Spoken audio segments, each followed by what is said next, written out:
Bom dia, bom dia, bom dia. Buen día, buen día, buen día. What a beautiful hot day it is here in Sao Paulo. Qué día tan hermoso y caluroso hace aquí en Sao Paulo. And I hope the sun also shines in your heart. Espero que el sol también brille en tu corazón. Well, we finished 1 Corinthians chapter 6 in the Passion Bible. Bueno, terminamos 1 Corintios capítulo 6 en la Biblia de la Pasión. Now I was thinking, what shall I do? Ahora estaba pensando qué debería hacer. And you know what? ¿Y sabes qué? I said to Daniel, I don't want to teach 1 Corinthians 7. Le dije a Daniel, no quiero enseñar 1 Corintios 7. But then I said, we can do all things through Christ who strengthens us. Pero luego dije, todo lo podemos en Cristo que nos fortalece. It's a very controversial chapter, even among leaders and the Bible teachers. Es un capítulo muy controvertido incluso entre los líderes y maestros de la Biblia. So as I opened my Passion Bible to 1 Corinthians 6, Así que cuando abrí mi Biblia en la versión de la Pasión en 1 Corintios 7, the first title they gave it from verse 1 is Sex and Marriage. el primer título que le dieron a partir del versículo 1 es Sexo y Matrimonio. And the next title they give from verse 10 on is Divorce. Y el siguiente título que le dan a partir del versículo 10 es Divorcio. Now, the rest is nice. Ahora, el resto está bien, But why would I want to talk about sex, marriage, and divorce? pero ¿por qué querría hablar de sexo, matrimonio y divorcio? But I decided, let's do it. Pero decidí hacerlo. Now, the Bible is the Bible. Ahora, la Biblia es la Biblia. There's nothing to debate about it. No hay nada que debatir sobre ella. But our understanding, our interpretation, it sometimes differs. Pero nuestra comprensión, nuestra interpretación a veces difiere. So I want to, once again, to really emphasize Así que quiero una vez más enfatizar that anything I share and explain on these Bible verses, que cualquier cosa que yo comparta y explica en estos versículos bíblicos it is exactly how I understand it. es exactamente como yo lo entiendo. If you understand it different, stay in peace. Si tú los entiendes diferente, quédate en paz. Don't get upset or don't try to fight. Just understand that you are allowed to have a different interpretation. No te enojes o trates de pelear, solo entiende que se te permite tener una interpretación diferente. Let's start in verse 1. Empecemos en el versículo 1. Now, for my response concerning the issues you've asked me to address, Ahora, mi respuesta sobre los temas que me has pedido que trate, you wrote saying it is proper for a man to live in celibacy. usted escribió diciendo, es propio del hombre vivir en celibato. Now,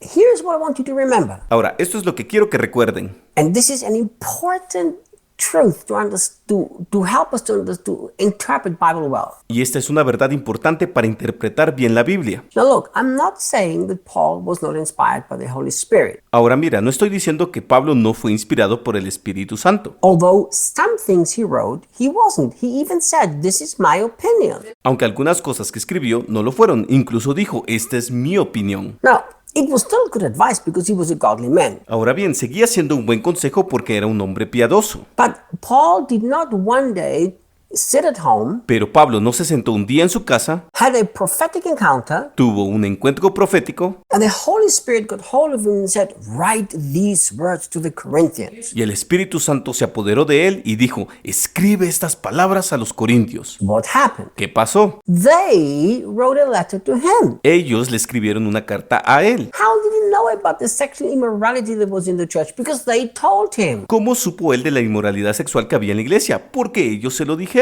Please remember the entire letter was a response to what they have asked him. Recuerden que toda la carta era una respuesta a lo que le habían preguntado. You know, I do lives on Mondays, question and answers. Saben, yo hago un programa los lunes, preguntas y respuestas. These are my answers that I give to the question that people ask me. Estas son mis respuestas que doy a las preguntas que la gente me hace. Yes, I give them from my biblical understanding, Sí, las doy desde mi comprensión bíblica, but it is still my answer. pero siguen siendo mis respuestas. And even though Paul was inspired by the Holy Spirit, he was a godly man, he is now answering their question. Y aunque Pablo estaba inspirado por el Espíritu Santo, era un hombre piadoso, ahora está respondiendo a sus preguntas. So look, they told him Entonces, mira, ellos le dijeron that it's good for a man to live in celibacy. que es bueno para un hombre vivir en celibato. That means not to be married. Eso significa no estar casado. Look what he answers. Mira lo que responde. He says, perhaps. Dice, tal vez. So he does not say, sure, everybody live in celibacy, like the Catholic Church teaches. Así que no dice, claro, todos vivan en celibato, como enseña la Iglesia Católica. He says, maybe. Él dice, tal vez, But he put a but in there. pero puso un pero allí. Look at this. But because of the danger of immorality, each husband should have sexual intimacy with his wife, and each wife should have sexual intimacy with her husband. Mira esto, pero a causa del peligro de inmoralidad, cada esposo debe tener intimidad sexual con su esposa y cada esposa debe tener intimidad sexual con su esposo. So Paul is neither saying that celibacy is right, nor is he saying it's wrong. He's saying perhaps, it depends on the case. Así que Pablo no está diciendo que el celibato está bien ni está diciendo que está mal. Él está diciendo, tal vez, depende del caso. Now, I really want to talk about verse 2 because I've seen this misapplied in my 40 years of serving Jesus so many times. Ahora, realmente quiero hablar sobre el versículo 2 porque he visto esto que lo han aplicado mal muchas veces en mis 40 años de servir a Jesús. First, Paul is saying because of the danger of immorality. Primero Pablo está diciendo, debido al peligro de inmoralidad, Husband and wife should have a sexual relationship with one another. el esposo o la esposa deben tener una relación sexual el uno con el otro. Now look, first of all, Ahora mira, en primer lugar, and maybe this is shocking to you, y tal vez esto es impactante para ti, Paul is not writing to a mature church that is learned to live in victory over sin. Pablo no está escribiendo a una iglesia madura que ha aprendido a vivir en victoria sobre el pecado. Do you remember? ¿Se acuerdan? The entire context he is talking from the beginning of this letter is you guys have a serious issue with sin. Todo el contexto, él está hablando desde el principio de esta carta es que ustedes tienen un serio problema con el pecado. Why is this important? Porque esto es importante. Because he did not write this to the Ephesians, he did not write this to the Colossians, not to the Philippians, he never said this to anybody. Porque él no escribió esto a los efesios, no escribió esto a los colosenses ni a los filipenses. Él nunca le dijo esto a nadie. To really explain this better to you, I need another devotional. Para explicarles esto mejor, necesito otro devocional. So I'm going to continue tomorrow. Así que continuaré mañana. See you. Nos vemos. Hasta mañana.